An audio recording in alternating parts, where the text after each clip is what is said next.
How's it going, everybody? I am DeanoGTO, and today we're going to be talking about the Mauerbrecher, the Tier 8 Premium German Heavy Tank. That's effectively the premium tank for the Maus line. This is, well, it's what you expect from a super heavy tank. In theory, it has a lot of armor, it's very slow, and the gun is not the greatest. So, this tank here, I'm going to tell you at the very start, do not buy this tank. This is not a tank that you want to own, because this tank is probably one of the worst tier 8 premiums in the game, just overall, because the tank is very slow.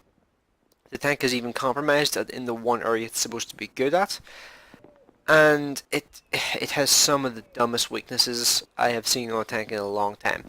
So let's get into this here and just talk about a few of them here, and just get this out of the road. So, the tank is incredibly slow, as you'd imagine, given the size and the weight of it. I mean, it's 170 tons, so you can't expect it to be slow. The power to weight ratio is less than 10, as you'd expect, and top speed is about 20, as you'd expect. But, usually the trade-off, whenever you have mobility like that and weight like that, is you have very strong armor. Now, in the theory, looking at the armor numbers, it looks like this thing has a lot of armor. It doesn't.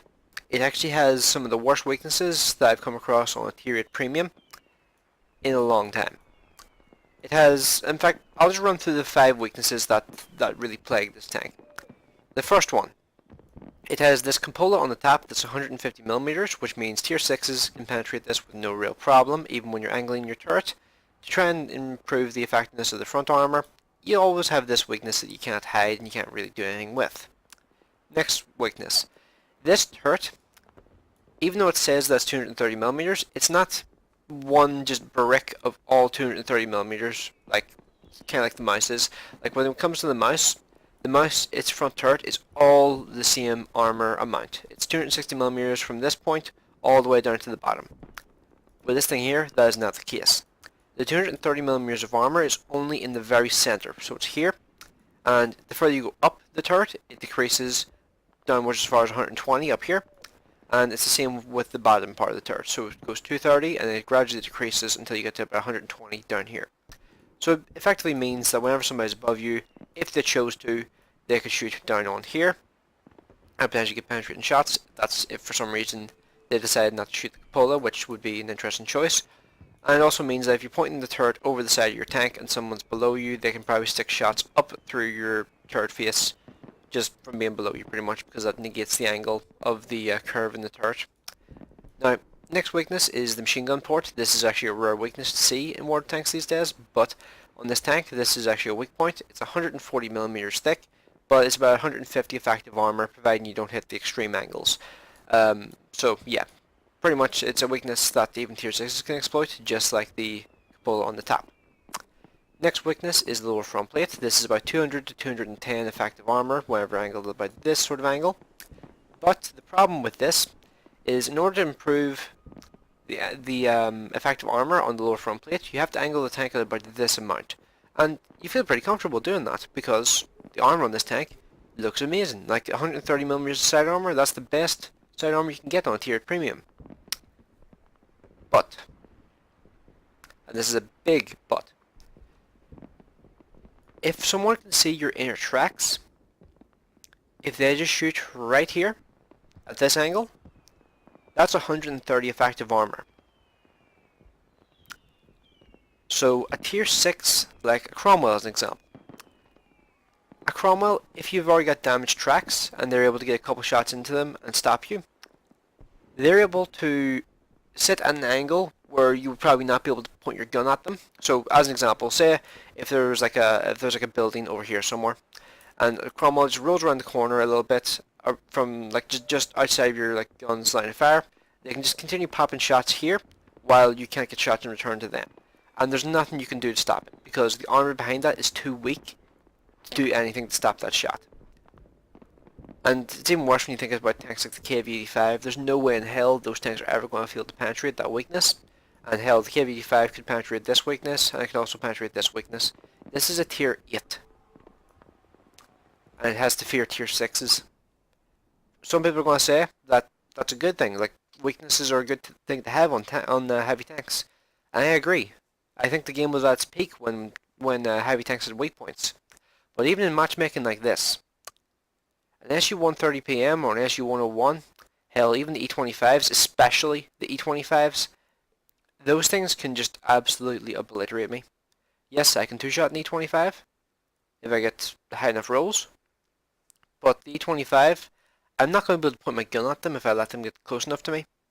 So I'm pretty much in a situation where even though this tank seems to want to be able to play at like closer ranges, if I get the closer ranges, I will get absolutely annihilated. So this tank needs to stay at medium range, and that also brings in some of the annoying aspects of this thing's gun.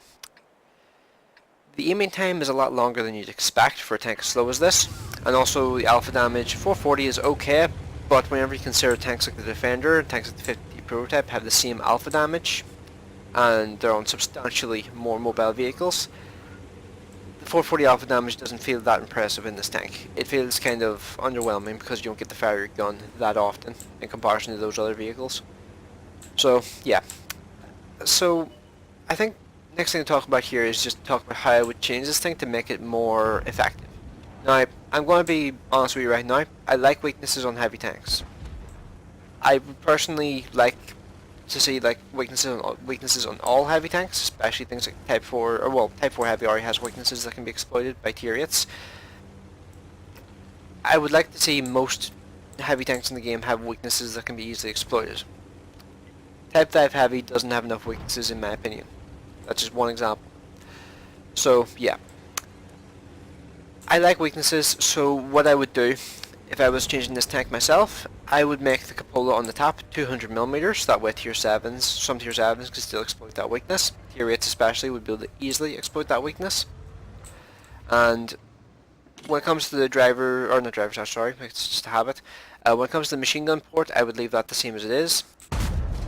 When it comes to the, let's see, when it comes to the lower front plate, I would leave that the same. So the machine gun port, the lower front plate, and the front turret weakness, I would leave all those in place. I would remove the weakness behind the front drive wheel, and I would buff the weakness on the top of the turret to 200mm rather than 150. That was just reflexes right there. I saw the MX-1375 getting close, and I was like, nope, I'm not letting you get close to me because I know what happens if I let that happen. Really? Okay, the gun was working pretty well for me there, I guess that's to be expected.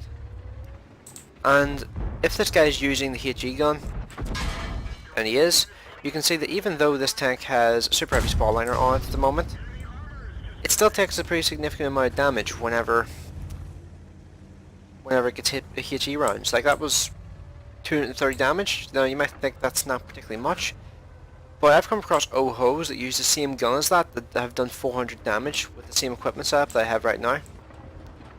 That's a pretty big concern in a tank like this, because you live or die based on your health pool, and goddammit. That's annoying timing. The T-29 fired and killed that guy just as I fired my gun as well. And this is where the speed comes into play. Am I going to be fast enough to get the kill on this guy? I'm going to be fast enough to get the kill, but I'm not going to get anywhere near the amount of damage that I could have. So just imagine if I was in a 50 TP here.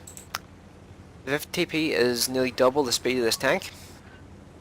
And the armor is, I would say, as effective, if not more effective.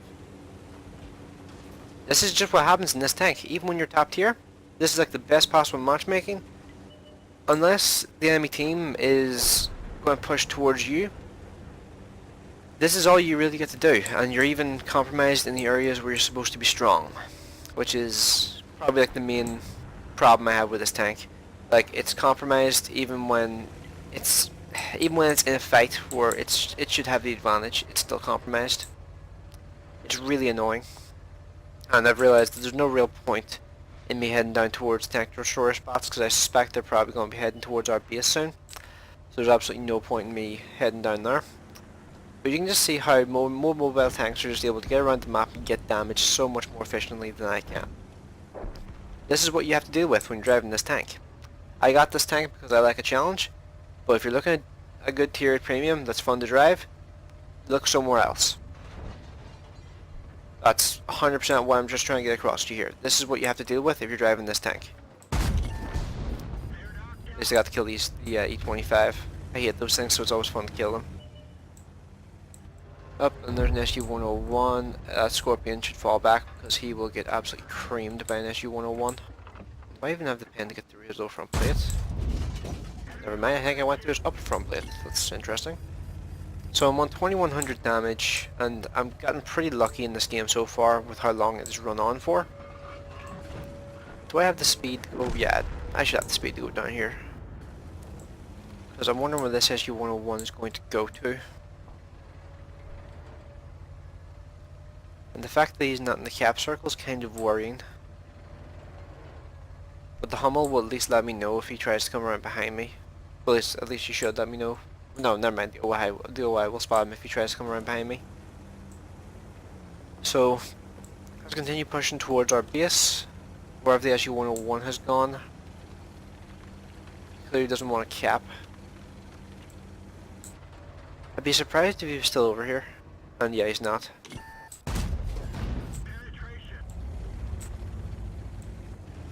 Wow, jeez. I wonder how he managed that. Like, how didn't nobody see him going over there? How long was he unspotted for? Seems kind of bizarre. I'm kind of surprised the OI didn't spot him. And now I'm in a situation now where like it's pretty much impossible for me to get any damage in this guy because this guy can just run away from me forever. So yeah, just imagine if I was in a 50 TP prototype or a defender right here. This would have been nearly like a 4000 damage game. I can pretty much guarantee that from experience driving the defender. This would have been like a 4000 damage game. But because I'm in this tank, the maximum I was capable of was 2600, and that wound up making that game far closer than it should have been. This is not a good investment in the game. This is not a good premium tank to have. I've repeated myself multiple times on this, but I feel like I want to make sure people don't buy this tank thinking it's going to be good, because that's a big mistake. So there's a second class mastery, and let's get rid of a bunch of these things here. So the actual base XP I got in that game was 881. The SU-101 at the end there actually managed to exceed my damage there as well. So base XP 881, and without the holiday ops bonus, that would have been 82,000 credits with premium account. And there was about 10,000 credits taken off of that, so that would have equaled around 70,000 XP, or 70,000 credits that would have made from that game. With premium account, without premium account, it would have been about 45k. So yeah, the tank is not very good. Like, people have called this thing a balanced tier premium. I would say no, this tank is a bad tier premium. Especially when it comes to making tier 9s and 10s, it just cannot compete in any shape or form. So do not touch this tank with 10-foot pole. I got this thing because I want to just play it and try it out. And I want to see like if there's a way to actually make this tank play well and, well, be useful.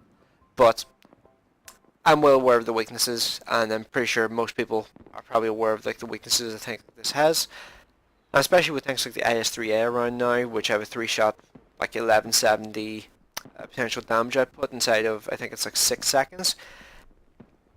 This tank here is now even more, it's not even weaker in its arena than it was before. Like, this tank likes to fight at like close to medium range.